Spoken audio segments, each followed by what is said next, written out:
Om Ajnanatimidandasya Jnananjana Shalakaya Chakshurunmilitam Yena Tasmai Shri Gurave Namah. I offer my respectful obeisances to His Divine Grace A.C. Bhaktivedanta Swami Prabhupada, my divine spiritual master, and to all of you, because you are Vaishnavas, and therefore you are the most worshipable within the three worlds. Hare Krishna. And you see that Krishna's Kaviraj Maharaj had left home because of a discrepancy. At his house, his brother, although he worshipped Lord Chaitanya, he neglected Lord Nityananda. And in a dream, after chastening his brother, Lord Nityananda had come to Kaviraj Goswami and encouraged him, yes, you have done the right thing. And he ordered him, you go to Vrindavan, for there you will attain all things. And as soon as he awoke from the dream, that immediately started for Vrindavan. And oftentimes in life, we find that there is a norm that is set by our families, by society. In fact, people in this world think that the status quo is something important to keep. In other words, we have buildings, we have cities with lots of congestion. People often grow up, they go to school, then they work very hard, they get a family, there's struggle within the family, they serve their family, they say, I would like to become a devotee, and then everyone says, no, you can't, you have to stay and serve us. And parents often say, after the parents struggle, suffer, have not much to show, then if the children want to become Krishna conscious, parents say, no, you follow what I've done. You stay, and you also struggle and suffer.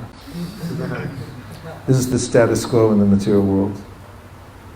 And there's a false sense of security that people develop here in this world. This is something that Shukadeva Goswami mentions. Atmasainesha satsapi, tesham prapadanidhanam pasyanapina pashyati. He says that everyone's depending on fallible soldiers in this world. Like many years ago, when I was at Vrindavan, I was staying at the MVT, and some dacoits came, and they had broken into one place. There was some havoc in the middle of the night. And the next day we were getting information about what happened.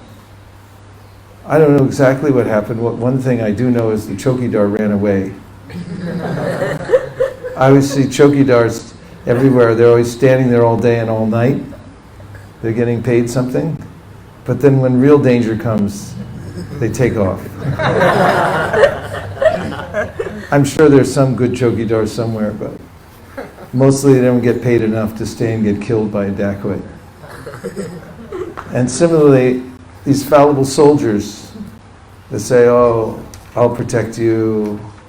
I'm your mother, father, wife, children, husband, all these ideas about where we'll find security in this world. They all take off when the real danger comes, when death comes. Nobody can save anyone.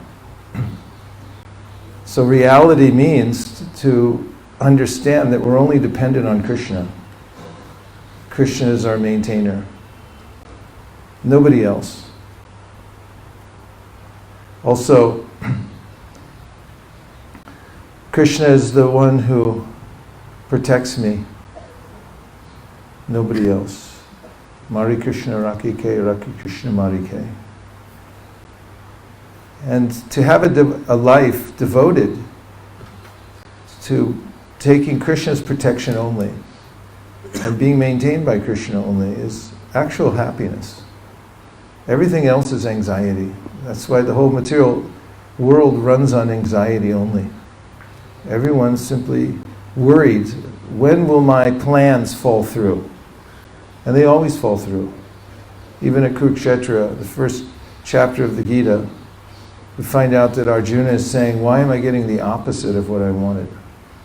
I came here for some kind of victory, to get something, but now I'm seeing I'm getting the opposite. And this is true. This is the material world.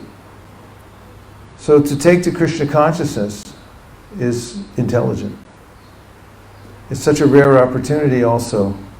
Srila Bhaktisiddhanta Saraswati Thakur used to keep a shloka above his bed. Labvam sudurlabhamidam bahusambhavante manusham artadam anityam apihadhira turnam yatetana pateranam nityayavan shreya shaya vishaya kalusarvatasyad. That is that this human life is very, very rare. Labvam sudurlabham. Sudurlabham, it's so rare to get this opportunity. And it comes about sambhavante, after many, many births. Bahu sambhavante.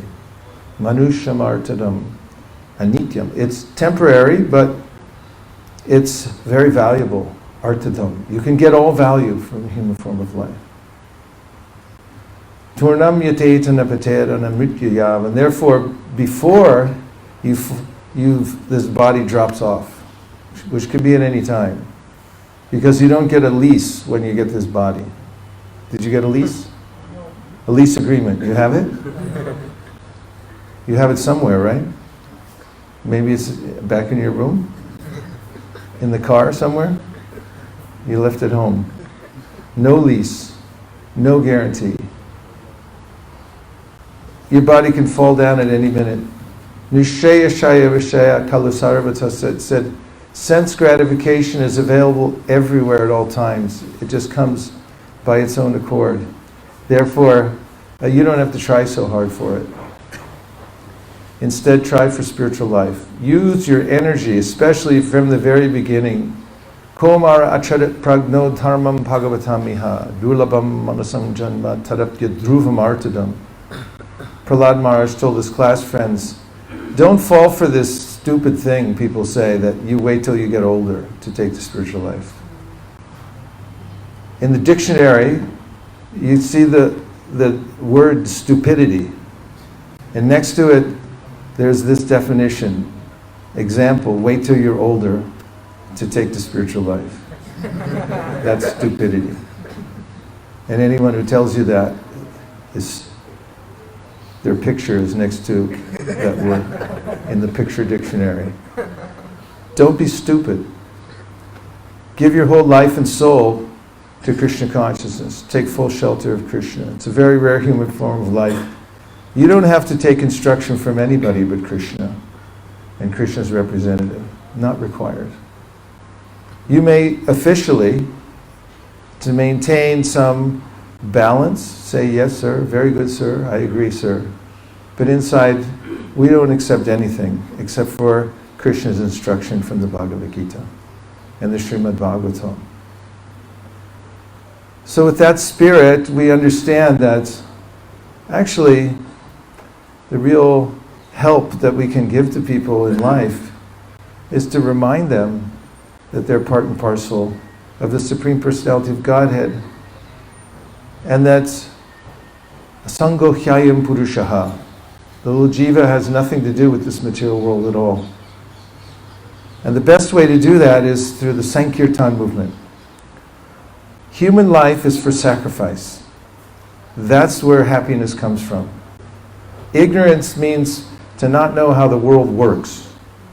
People don't know, first of all, that the material world's a place of suffering. In business, there's a way in which you position your products so that you manage people's expectations.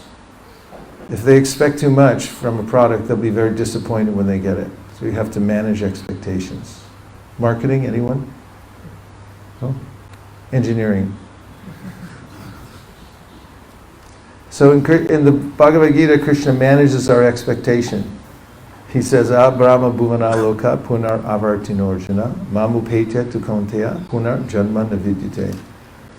Don't expect anything in this world except for suffering, from topmost planet to the bottom. Does that make you feel better? Probably does, because if you expect more than that, then you become disappointed. You say, why Why are so many bad things happening? Well, they're supposed to. But he also tells how to make the world work. You have to know how it works. It works by yajna. Human beings are built for yajna. Kama sanendriya pritir labo jivete yavata jivas tattva jignasya narto yasheha karmavi. Srimad Bhagavatam says human beings aren't built for sense gratification. You can't get very much sense gratification. It's all flickering. It's in the mind. You don't actually even touch sense gratification. You just look at it in your mind as it goes through and you try to get some enjoyment mentally. But real happiness, real connection with the Supreme comes from yajna, from doing sacrifice. And the best yajna is the Sankirtan yajna. Every age has a prescribed yajna. And if you follow the prescribed yajna, then you'll not only be happy, but everyone you're connected to will be happy as well. And your life will be full of abundance. So in the Srimad Bhagavatam, Karabhajana Muni tells us that the Kali Yuga is actually an age that we can celebrate. Because in Kali Yuga, through the Sankirtan Yajna, Sarva Swarato Bilabhyate, he says, you can fulfill all your desires. So, Kaviraj Goswami wrote about Chaitanya Mahaprabhu, about his life, the esoteric reasons why he came, the exoteric reasons he came, and he also tells what his method was for performing yajna and how he wanted us to perform yajna. And through our acharyas, we have learned through their example of how to engage everything in this Sankirtan yajna. And especially through our line of disciple succession, you'll notice the acharyas all pose when they are depicted either through paintings or through pictures, photographs with their books. Because even back to the very beginning picture of Lord Brahma at the beginning of the universe, you'll notice that he's holding a book. Have you noticed on the cover of the Brahma Samhita? Brahma's holding a book. Does that seem a little anachronistic to you? Does it seem funny, Brahma's holding a book? Say yes. Say yes. Yes. No, say yes. Yes. Why? Why does it seem funny? Because there are no printing presses at that time. It's symbolic. And Rabindra Swarup Prabhu wrote the foreword to my book, Our Family Business, and he was telling me in his research he found that we are called the Sampradaya of the book. Because the contribution that our Sampradaya makes to the world is transcendental knowledge. And the best way of helping people in this world is to give them transcendental knowledge.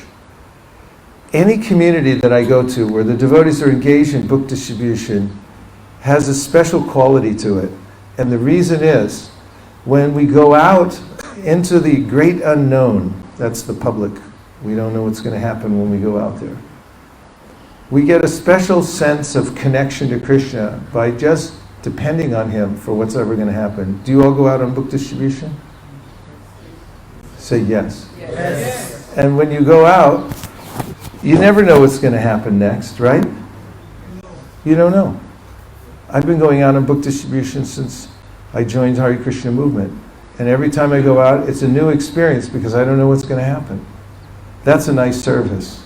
It's every time you have to start over again and pretend like you're a complete neophyte. You don't know what's going to happen next. And because you don't. You just have to depend on Krishna. And so the acharyas, they present perfect transcendental knowledge. Like the Goswamis are mentioned, Nana Shastra Vicharanai Kanipano Shadharma Samstapado. They're Sunipana, Shastra Sunipana. They take all the essential points of Shastra and they put them so that we can take to the yajna for the age. And if we carry that knowledge out and we give it to people, then we get what I like to call spiritual oxygen. Because like in a temple community, you have to breathe, or an organism has to breathe. You breathe out carbon dioxide and you breathe in what? Oxygen. So when we go out to distribute books and we watch and see the miracle of transmitting transcendental knowledge to others, and how it either awakens them or even sometimes repulses them. We were laughing the other day because sometimes we go door to door. It's very rare, but it's a relishable experience. Someone opens the door, they look at us for like a half a second, and then they slam the door. I'm always thinking, like, how did you decide so quickly that you just didn't want to see us anymore? And on the other side, there's people that start crying. They say, oh, I've been waiting for this my whole life. The other day, the devotees told me that they met a man who was 100 years old. 100 years old. According to the actuary tables, his lease is going to run out anytime soon. But he had heard of Bhagavad Gita. He always wanted to get Bhagavad Gita.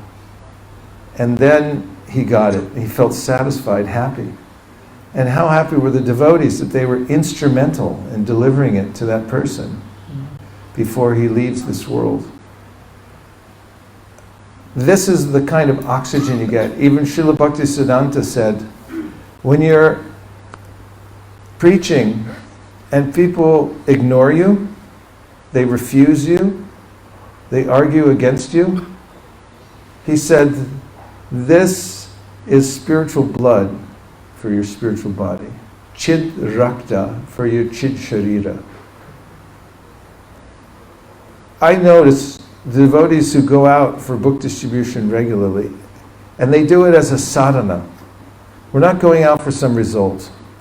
The scores, we keep that because what gets measured gets improved.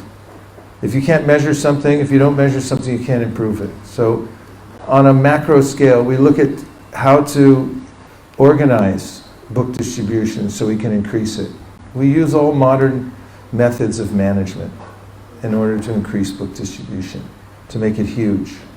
Because right now it's just tiny little thing we're doing around the world. We need to increase 10, 50, 100-fold in order to inundate the earth with transcendental literature. But actually, book distribution is sadhana. It's a kind of way that we commune with the Supreme Personality of Godhead by going out on book distribution.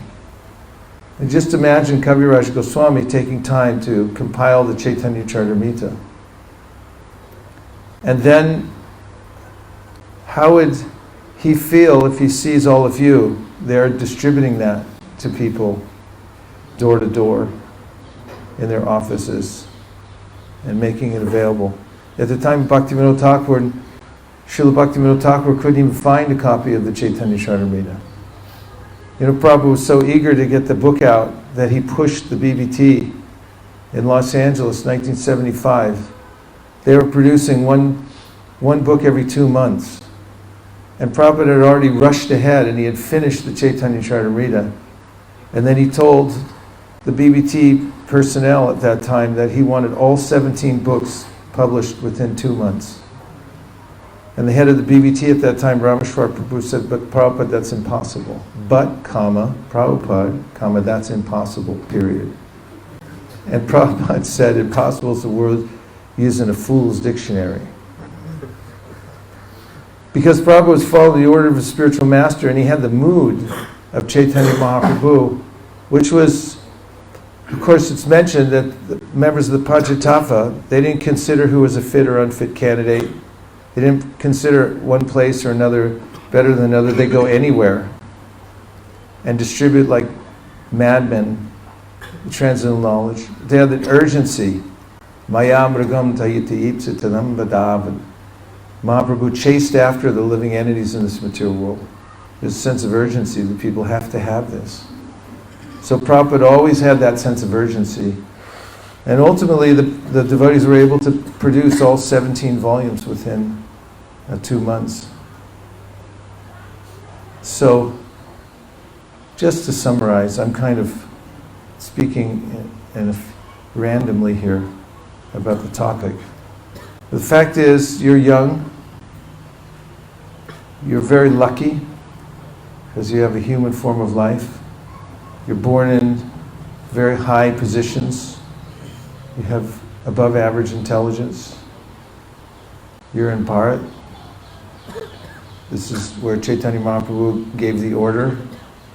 Bharata bhumete hoila manasa janmajar janmasartak pari para upakar, kari para upakar. He said, do good for others by distributing this transcendental Sankirtan movement. And so, you could just take it and use your God-given intelligence how to expand the Sankirtan movement. I highly recommend that you give your attention to reading these transcendental literatures, especially the Bhagavad Gita, the Srimad Bhagavatam, the Chaitanya Charitamrita, the Nectar of Devotion, the Nectar of Instruction, teachings of Lord Chaitanya. What else is there? Huh? Krishna book. And so on. I'm going to Govardhan, either tomorrow or the next day, every year. This will be my 20th year staying at Govardhan. And what we do out there, we take 5 hours a day to read Prabhupada's books. We stay in a room for 5 hours every day and we hear. So when I met Prabhupada in 1973 in San Francisco, I was introduced as part of the book distribution party. Prabhupada looked at me and said, you must also read the books. He said, I've not written these books simply for selling. I've written them for you to read, become pure devotees, and go back home, back to Godhead. So it's very important to be on a schedule to read all of Prabhupada's books and repeatedly. Because they're a perfect synthesis of everything that's been given by Krishna and the Acharyas.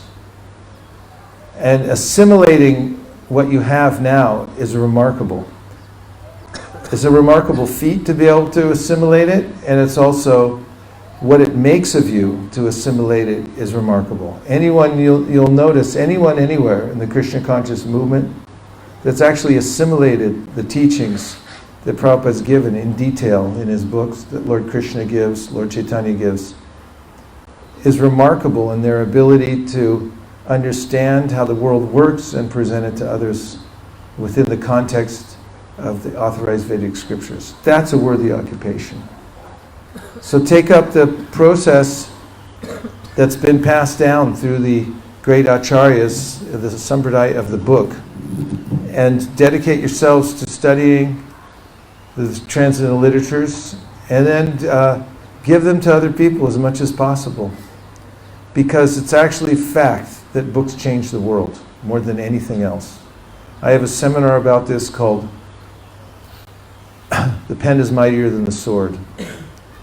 And I prove through very basic trends that have become entrenched in human society that they come from the distribution of not transcendental literature, but literature itself. What to speak of transcendental literature, which is mentioned in the Bhagavatam, Tadvag Visargo Janataga Viplavo Yasmin Prati Shlokam Abadya Bhakyapi Namanyanantasya Shokitaniya Shinvanti Gayanti Grananti Sarava. Narada Muni says, these literatures are special. They'll cause a revolution in the impious lives of this world's misdirected civilization. So, please ask some questions to expand the conversation. Yes, Prabhu. Do you have a second mic, or is this the only one?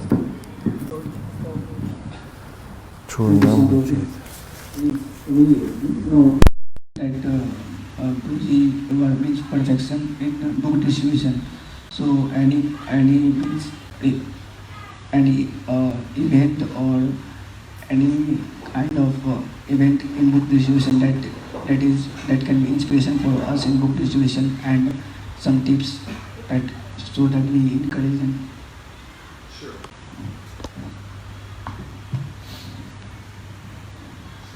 Yes, a few tips. One tip is to follow the instruction of the Srimad Bhagavatam, in which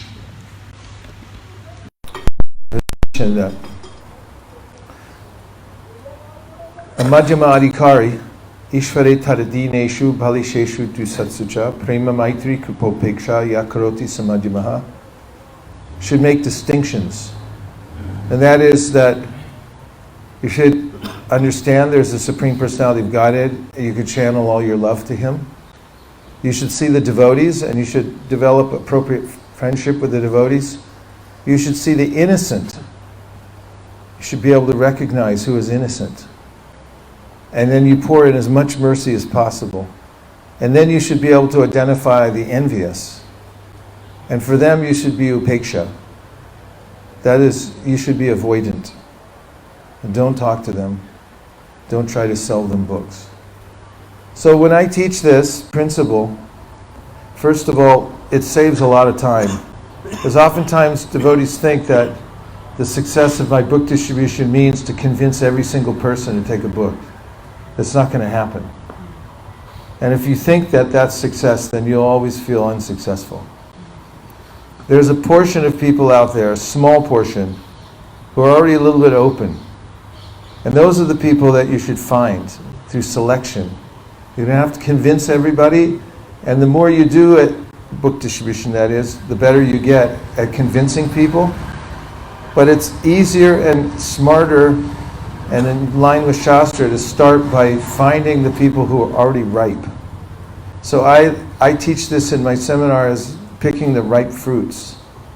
When you go to a tree, which fruits do you pick first? And how do you know they're ripe? Well, they're different color, they're different, they smell different, they feel different, they're soft, and so forth. And so people are like that too. You can tell when you're talking to people whether they're ripe or unripe. Right, Gopal Champu? Gopal Champu works in New York City on the streets. He sells at least 7 books at a time. A big stack they're called the Shaptarishi. They're tied together. Can you tell if somebody's open or they're not open? Let's ask him how he can tell. What are the symptoms? One of the first symptoms is that they'll stop when you wave at them. So if you try to stop someone, they continue walking, you know that you don't go after them. You let them keep walking. Another thing we do is we ask them how much they like to read. So we say on a scale of 1 to 10, how much do you like to read? Is that picture on you? Did you switch it? No. Put it. So we ask the people on a scale of 1 to 10, how much do you like to read? And some will answer 11, and such a person is ready to receive the knowledge. So in that way, we, like I was just saying, we select. Let's give an example of mango. There's a nice big mango. You all live in India, so you know that when there's a nice ripe mango, it's basically jumping off the tree. And so similar analogy. So if we mango, try to pull it off. The ripe mango, it's nice and ready. Take it off. Thank you.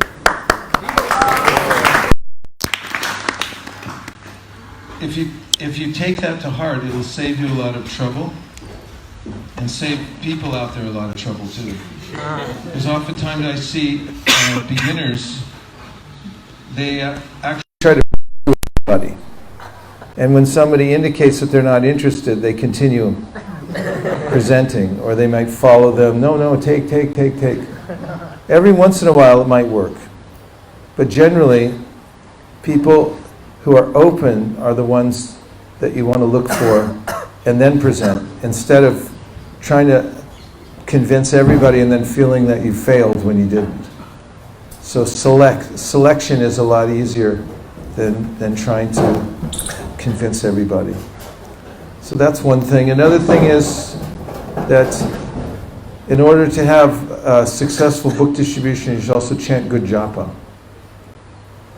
Find that if you sit with other devotees when you chant, and you also give full attention to the chanting as much as possible, learn to focus your mind and hear the mantra and be really present and pray when you're chanting, Krishna, please make me an instrument so I can distribute these books.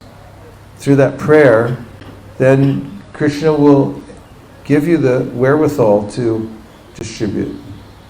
And this is a process of being an instrument for Krishna. You should try to be an instrument and pass on Krishna's will through your activities. Are there other questions? You spend almost 50 plus years in ISKCON movement. So many times we find challenges in our life, like some conditioning, some other things, like sometimes friends do not cooperate. So how to overcome that challenges, anxiety, to follow the process and how to develop faith? Well, challenges will be there. I mentioned earlier that the material world is certified Dukhalayam.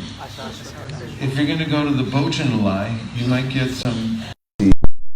If you're going to go to the Dukhalaya, you're going to get challenges constantly.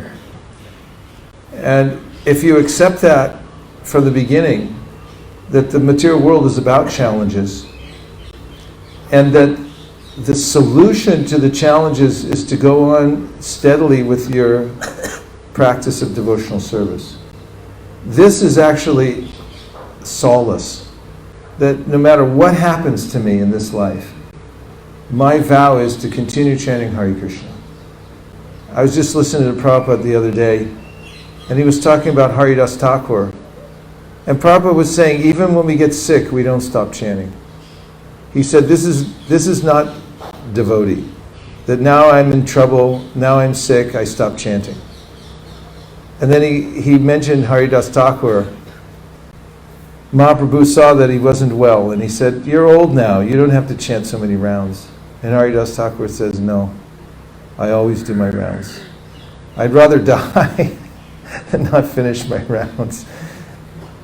And so, the real solace is our practice, our personal practice. So, you make a vow. When you make a vow to fast on a fast day, it's easy because you just don't eat. There's nothing really to do. You just don't eat. And you already decided at the beginning you're not going to eat. It's just not a question anymore. So we also decide that I'm going to surrender to Krishna, and the way I'm going to surrender to Krishna is I'm going to follow the process, at least all the basics. Chant at least 16 rounds a day, follow the 4 regular principles. And no matter what else happens, I'm going to continue to do that. And that becomes the foundation of one's life. And let whatever problems come. Because they will come one after the other. And you can watch, you'll see. Throughout your life, it's just one thing after another. And everything you thought was going to work a certain way, it'll go the opposite way. Everything goes sideways in this world. Don't expect otherwise. But one thing you can depend upon is Krishna's word. He says, Shri Prambhapaditarma ma shashvashchantim nagachati kontaya pratijanihi nami bhaktya pranashiti. He tells Arjuna, declare boldly that my devotee never perishes. And I'll save the person who takes shelter of me. So make that your life and soul. Jiva Goswami says, the devotees are always thinking about Sarvadharman Parityaja, how Krishna said that. That becomes their life and soul, that Krishna uttered those words. That if you just surrender unto me, I'll deliver you from all sinful reactions. The rest of the world's going to go the way it's going to go. But you have volition. You have the deciding power to continue your practice of devotional service. So go on, no matter what else happens, and don't stop. Other questions?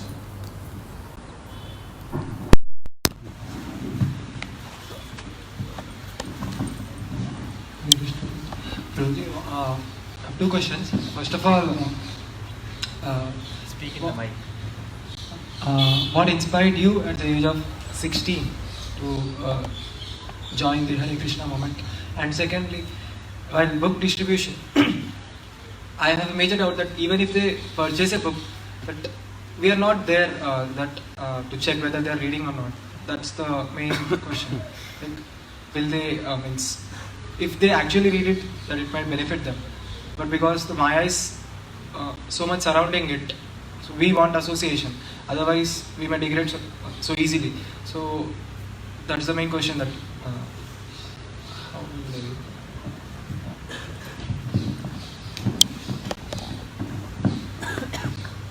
Vijay Prabhu, who's the minister of recently wrote a book, and he asked me to write the introduction to the book.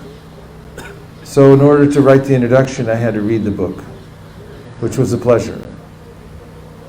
90% of the book is anecdotes of anecdotal stories from devotees in the field distributing books. Practically every one of the stories are handpicked. I mean, there are thousands of stories. And they're all no less than miracles. But these are only the ones that got reported.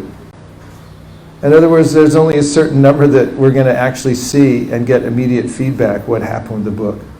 But while I was reading that, my predominant thought was, there's a miracle every time a book is distributed.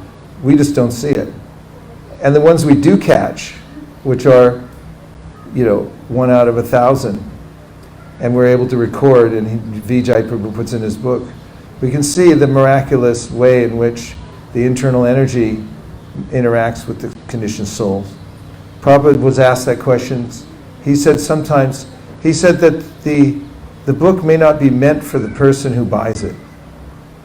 And you asked how I came to Krishna consciousness. One of my high school friends, Richie Corsa, he was out walking down the street, Berkeley, California, and a devotee jumped out and sold him a Back to Godhead magazine. He had no interest. But the devotee was expert, and he just said, give a donation. It's like, okay. And so Richie came to my house, and he told me, I bought this magazine from Hare Krishna. He said, I'm not interested at all. But I know you are. Because at that time, I had taken all kinds of extreme measures, meditation and fasting and taking vows of silence and things like that, because I was very desperate to understand the absolute truth. And Richie brought me the magazine and he said, I don't like it, but I think you might. And so this happens, I know, because it happened to me. When I'm distributing books and I see somebody may not be so interested, or who knows if they're going to read it or not, I know that the book has a mind of its own.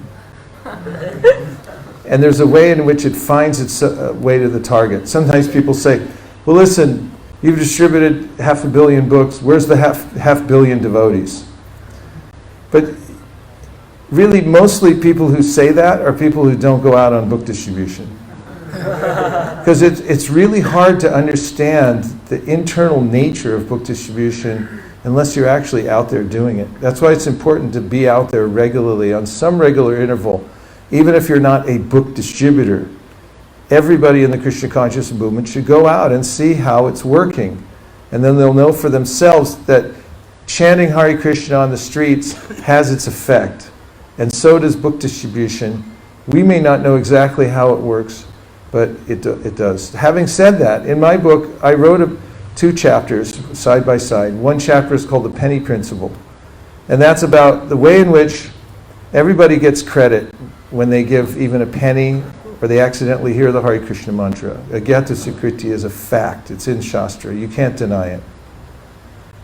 The next chapter was about the thoughtfulness principle, and that is, the more thoughtful we are in presenting Krishna consciousness to others, the more we present it in ways that appeals to people's sensibilities and we give a frame of reference so they can appreciate it, the deeper it goes in for them. And that includes following up with people who buy our books.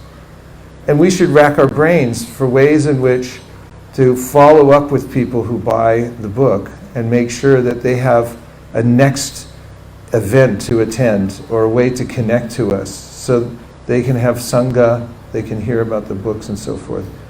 And all the tools that we have now available through the modern technology, these should all be used. Otherwise, anasaktasya vishayan yatarham upayunjita nirbandha krishna sambandhe yuktam vairagya muchite prapanchikatya buddhya hari sambandhi vastuna mumukshavi parityagyo vairagyam phaludukatyate. Means if you have the means that you can use in Krishna service but you don't use it, this is false renunciation. So we should think of ways in which to utilize. All of you are very educated and you know how to use energies in different ways. So use them. Figure out the ways and means. Use management skills. Use engineering. Use your God-given intelligence to find out how to help people have an environment in which they can thrive in Krishna consciousness. Prabhupada did all that. He thought about it so many times before he even came to America. He was planning how what would take place, that he would not only distribute books, but he was also create an oasis for people to come and actually take shelter and be able to practice. I was so grateful when I joined the Krishna consciousness movement. I literally felt like a fish that had been put back in water. I can remember standing inside the temple after I made a break for it. You know, I got away from the what is that called? The breakaway velocity or something? You have to, what is it? Escape velocity. Yeah, when you're a kid, you know, I was under 18 and I had to have some escape velocity to get away from my family. Because legally you got to wait till you're 18, but somehow I pulled a fast one on them and I got out of there. I just dropped everything. I dropped my high school, I dropped my coach at school. Everything, I was out and got in. And once I was behind, there was a glass door in the front of the San Francisco temple. And I remember once I got in that temple, I got my head shaved, put on my dhoti and tilak, and I was looking out the window and I was going, I gotcha, I'm free, I'm out. I did it. I used my escape velocity and I got the heck out of there. I couldn't stand one more day. The last day of my junior year in high school, it was the summertime. I was sitting on a hill. I used to sit on this hill and meditate right next to my high school. And I remember all the kids in my class, they were running, getting in their cars and driving off like crazy, like going, yahoo, it's summertime. And I was thinking, we're in a universe. There's nowhere really to go. You know, like I was looking and I was thinking, we're in a vast universe. There's one little speck out there. It's like, where do you think you're going anywhere? And so, you know, this is the only shelter is the Krishna conscious movement. You're not going to get it anywhere else. Everywhere else is shallow, mundane. So I really felt that how merciful Prabhupada was. As primitive as our surroundings were, I mean, the temple I joined, you know what it was before it was a temple? A funeral parlor. Yeah, Jayananda Prabhu opened that place. Jayananda opened that it was a funeral parlor. The place in the kitchen, that's where we set up our kitchen, that used to be where they put the bodies. And they'd embalm the bodies there. I mean, Krishna conscious movement, we started with, you know, sticks and rubber bands holding everything together. But Prabhupada didn't care because he knew that the Hare Krishna mantra was so powerful that anybody was chanting it. He depended on these kids. We were just kids, and he would give kids that were 16 years old, 20 years old, 21 years old, he'd hand them over a whole country and say, here, go, you manage this country. And why did he do that? Because he knew that these kids were chanting the Hare Krishna Maha Mantra, and Krishna would watch out for them. And that's the secret of the Hare Krishna movement. It's being run by Krishna. And anybody who surrenders to the process, just agree. All you have to do is agree. There's a little chit with a box on it. It says, I agree. I should surrender to Krishna. I'm taking full shelter. Once you do that, you're in. And Krishna can use you to expand the Krishna conscious movement. We have time for 0 more questions because we're over time. Oh my God. We can just take 2 more. You'll have to select who it is and then we go. Hare Krishna. Hare Krishna, Prabhuji. So, Prabhuji, you said about reading books. So, I have had this experience that reading books were a very nectarian activity, but now I feel it has become very hackneyed, like very difficult to go through. Especially, I'm reading Bhagavad Gita, so I am reading it second time. So till second chapter, I was feeling it is very nice, but now I've reached to eighth chapter and it has become very hackneyed. So how to continue on while, and why does this happen? Like, I know that it is very nice reading books of Prabhupada, but now I don't know why I don't get that enthusiasm to read and how to develop that so that same taste can come.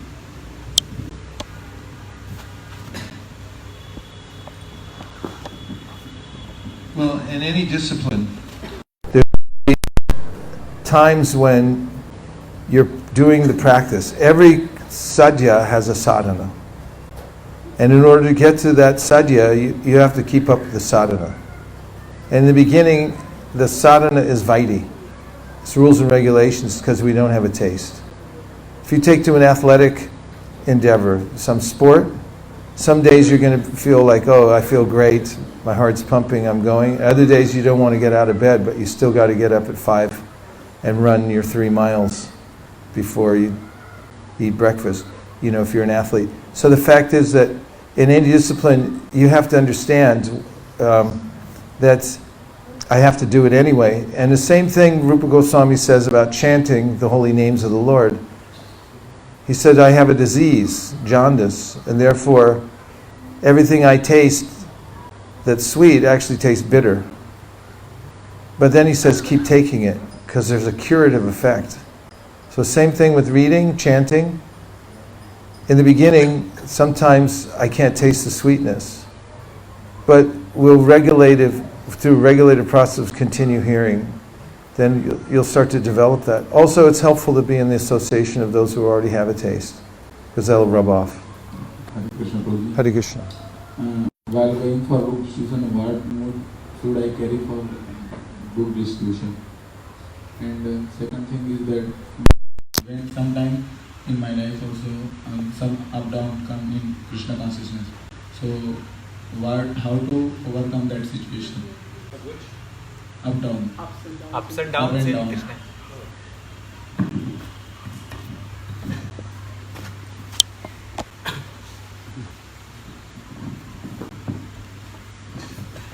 very helpful. Food is to become an instrument. Don't think that you're the doer. Don't try to get some result for your personal aggrandizement and think like, oh, I have to perform in order to be accepted in the devotee society. If I have a good score, then I'll be celebrated. People will put me on a palanquin. And then I'll be like, my name will be everywhere. This kind of attitude is not very helpful. But if you just think, I'm going for self-purification. I'm going out to get purified. And I'm an instrument. That'll be very helpful. And what to do about ups and downs? One thing is to organize your life so that you don't have as many downs. You try to minimize them as much as possible. So, like, there's this thing when people, when they have a child, they have to think about it ahead of time because the child's going to try to wreck the whole house. That's what kids do. They walk around, they pull everything off the shelves, they put it in their mouth. Little babies. So in America we have a saying that you baby-proof your house. So in the same way you have to baby-proof your life. Because the mind is like a little baby. Sometimes I like it, sometimes I don't like it. And so you have to organize in such a way that you can always be close to Krishna consciousness. You take away all the obstacles as much as possible. So if you have for instance, one of the problems that you can run into in your bhajan is distraction. That takes away your taste if you get distracted.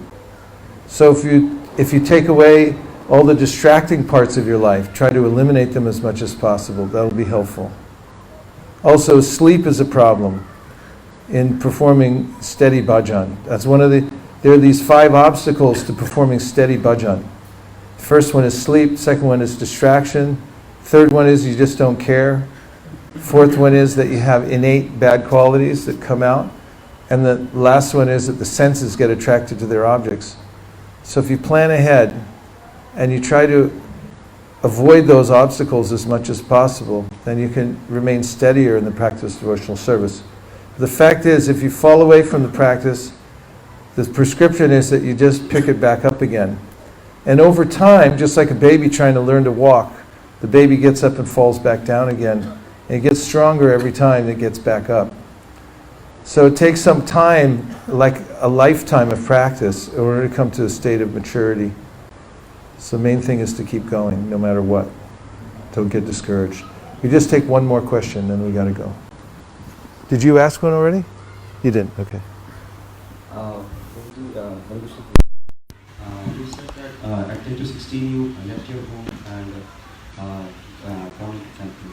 And in this life we have some responsibilities towards our parents also, because they have given us shelter for the initial years, the grades they have fulfilled our needs. So we can't let them as it is, because we have some duties. So how we dealt with that with the parents, like when we left your at 16 years.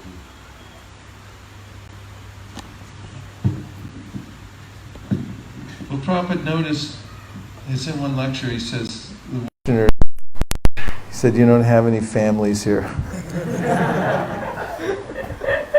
At one side he was saying that it's a fault, and then he said, well, actually it's a benefit, because you don't have to worry about it so much. It's like that's one of the things about Western culture, is we really don't have that much. I mean, to me, when I see the families in India, I see how entangling it is. I never seen so many cousins. I mean, where do you get all these cousins from? There's millions of them. That's why devotees in America, I say, just stay here, don't go back to India. They'll have like 50 million cousins knocking on the door.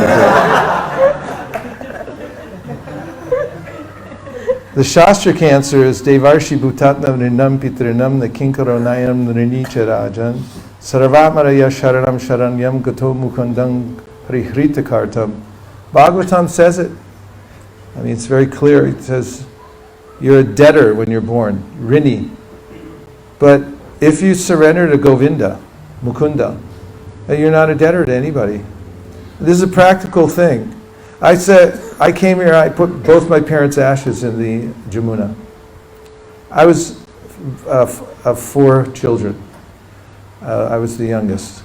My parents were like 40 when I was conceived. So they were like older for me. And then they died when they were 90s, in their 90s. And one after the other, 1 year. And first my father died, and then my mother a year later. So I had them cremated, and then I brought the ashes to the Jamuna. And I met, before I went on that boat to go out into Jamuna, put their ashes in, and my god sister Samapriya was here. Old friend, she's also a book distributor from way back, and she started telling me the story, how she was in the early part of her life, she had left her family, come from a Jewish family. They're very tight-knit usually. And her brothers became very angry with her because she left and really was not part of the family, because she was just fully absorbed. You know, back in the 70s, so many devotees just left. And so one of the brothers wouldn't even talk to her, because felt like, you didn't do your duty. And then the mother got sick, and it was obvious she was going to die within 6 months. So Samapriya went back to take care of her mother at the end.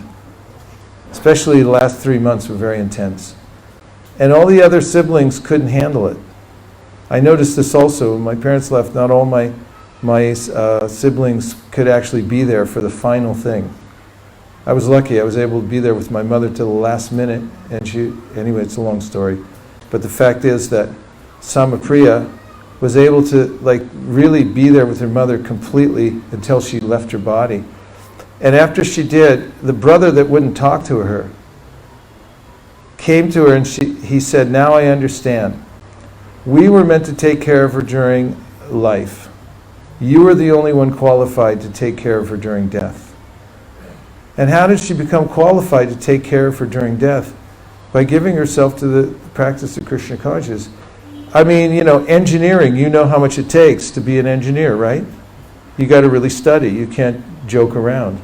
But to speak of Krishna consciousness, this is a science to beat all sciences. You really have to be serious. And if you want to be a serious enough scientist to help people when they leave their body, to help your parents on that level, you really have to become a pure devotee. What good does it do, really, to go back and cater to their every demand? In fact, I've seen it a couple times. Devotees, Indian devotees in America, and say, oh, I got to go back take care of my parents. This has happened twice, at least. And remarkably, one of them went back and sent all his furniture back to India and stuff. He went there to take care of his father in the last, 10 years of his life. And a month after he was there, his father died. And then his mother said, I really don't need you around anyway. I mean, I'm okay. And it just, you don't know what's going to happen in the material world. This idea that I'll go back, be with my parents, a lot of times kids go back and then they just get bored, or the parents go like, do you have to be around here so much, hanging out? It's really hard, the material affection thing, because, there's a love-hate relationship anyway. Material relationships don't really work that well. On the other side, there is a dharmic, you should show gratitude and take care of your parents to the best degree you can, but to the degree, tavat sarvish, what verse am I thinking? Tava karmani kurvita navidyete to karma, tavan, sorry, jet lag, it's not coming in my head. The verse in the 11th canto of Srimad Bhagavatam says, until the time that you have full realization in Krishna conscious, taste for hearing and chanting, you have to keep up all your varnashram duties and so forth. So you have to find your way forward in life. Remember, however, that your main duty is to Krishna consciousness, and really, ultimately, we really can't help anybody. Krishna is Mukunda. He helps people. I start thinking, I'm going to take care of my mom, dad. I used to see my parents when they got old. I'd go to visit them sometimes. And once I saw my mother, there was this ladder that folded down so she could go in the attic and get stuff out. And there she was in her late 80s. She was pretty healthy, but she was climbing up and down this ladder. And I go, Mom, don't climb the ladder. She looked down at me. She goes, what do you think I've been doing for the last 86 years? You weren't here the last 40 years. I've been climbing this ladder. Why do you think I need you right now to tell me don't climb the ladder? And I was just thinking, Krishna's taking care of all these people, including our parents. So you have to balance it out. But the real weight should come down to the fact that the main duty in life is to become Krishna conscious. And that's the only way you can really help people. And if you become a pure devotee, you're going to deliver your family members and ancestry just by becoming a pure devotee, as explained by the Lord to Prahlad Maharaj in Srimad Bhagavatam. Thank you very much, everybody, for dedicating your life to Krishna consciousness. Some of the best dancers I've ever seen in my life. And keep up. One of the most important practices in Krishna consciousness is dancing. So I'm going to write a book soon. It's called Never Miss a Chance to Dance. So really, dance like that in every kirtan. Then first of all, you'll lift everybody up around you. And second of all, all the anartas will just be knocked out of your system. That's an easy way to knock them out. And then your chanting will be really nice. So dance as much as you can and be happy. Hare Krishna. Vajragopalarusha Kripasanabe Vachapatitanam Pavadivya Vaishnavi Guru Namo Namaha Anantakoti Vaishnavi Ki Jai Gaur Premanande. Nachari Armarman, Nachari Armarman, Nachari Armarman, Nachari Armarman, hey, Nachari Armarman, Nachari Armarman, Nachari Armarman, Nachari Armarman.